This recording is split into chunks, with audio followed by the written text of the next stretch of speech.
Hi, today I'm going to be doing the movie review about Little Miss Sunshine. Little Miss Sunshine is a funny movie but equally as serious, and that makes it a little uncomfortable to watch at times. I think that the relatability to it makes it hard to watch. It's not like a normal family in movies where the characters are all likable and they go through something big and then there's a happy ending with a lesson. Each character is going through their own things and all of their own flaws.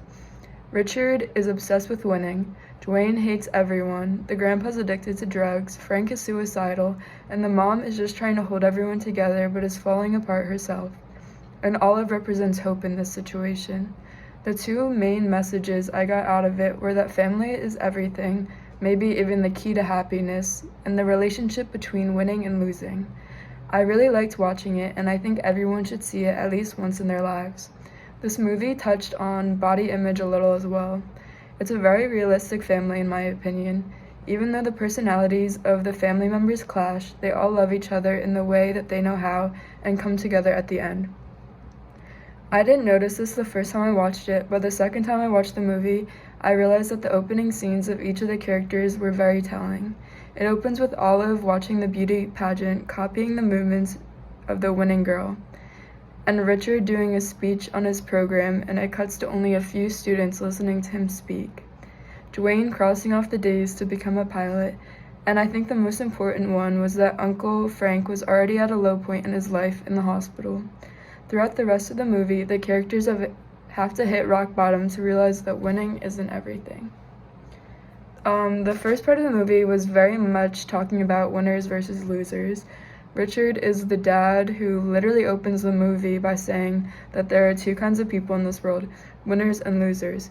We later find out that he really isn't as much of a winner as he claims he is, and everyone can be.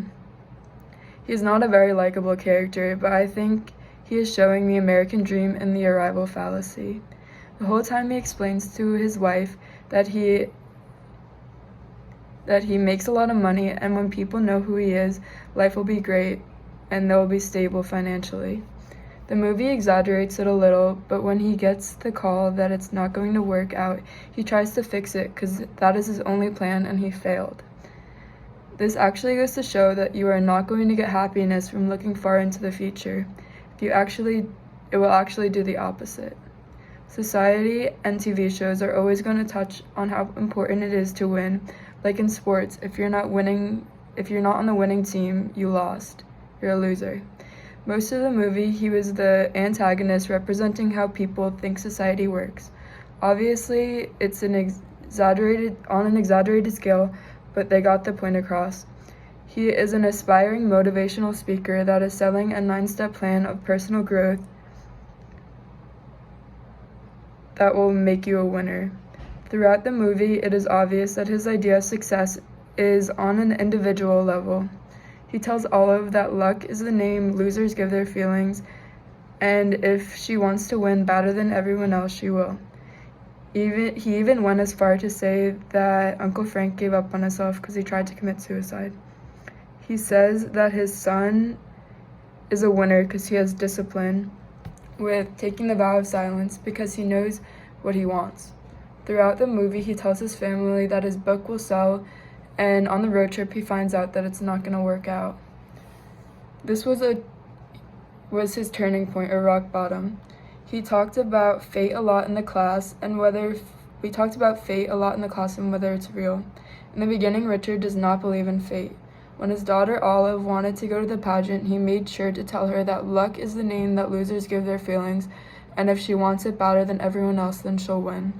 Later, his dad contradicts him and says that losers are actually people that are too afraid of losing and give up before trying.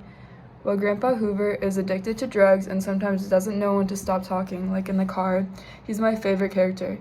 He gives the best advice when it is needed. When Richard failed to get his business going, he tells him that he's proud of him because most people do not have the courage to even try. I think the biggest point of all of it is that his character is to let the audience know that every single character in the movie is trying their best to find happiness in one way or another. Dwayne takes a vow of silence until he gets into flight school. He crosses off the days and claims he hates everyone. Much like Richard, he puts up a front. If you pay close attention, he cares about his sister deeply.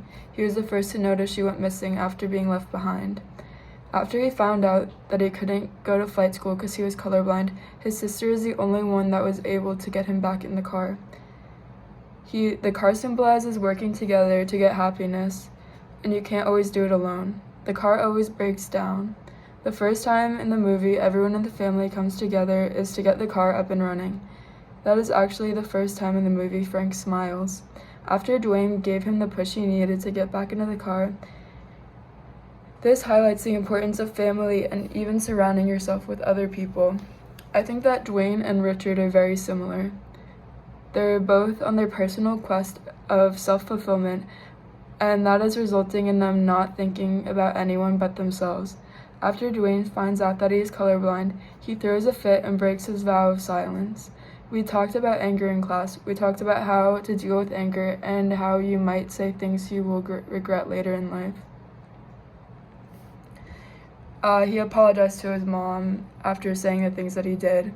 When the grandpa passed away, the family came together as well. We talked and read about living a fulfilled life, and he sure did. As much as the family was sad, they knew that he lived a long and happy life, and they honored him. In this movie, everyone is on their own happiness journey, and the grandpa was able to give the best advice because he already hit rock bottom long ago and went on his happiness journey. Another big issue this movie brings up is how society tells you so much that you're supposed to be happy and that everyone has to prove to other people that they are happy. You could also see great character development in Frank because he actually starts off unhappy. As I mentioned before, he hit rock bottom at the start of the movie. He started off more closed off and reserved most of the time. By the end, he was the person who sprinted to get all of the spot in the pageant. I think this was a big moment for him because a few days ago, he was literally in the hospital, and now he's come such a long way on his journey to find happiness. He also brings up one of my favorite lines from the movie. He mentions that suffering teaches you lessons and being happy is a total waste. We talked about this in class as well. I know I tend to remember sad or hard times over happy times. This is because you can learn from them. Once again, he's a little ahead of the rest of the family with his happiness journey. He realized that it's okay to not be happy all the time. Overall, I love this movie, and I think the best part is that not everything went according to plan at all, but you could see the growth in each character so much by the end. I loved how you literally see the beauty in the journey, or in this case, road trip.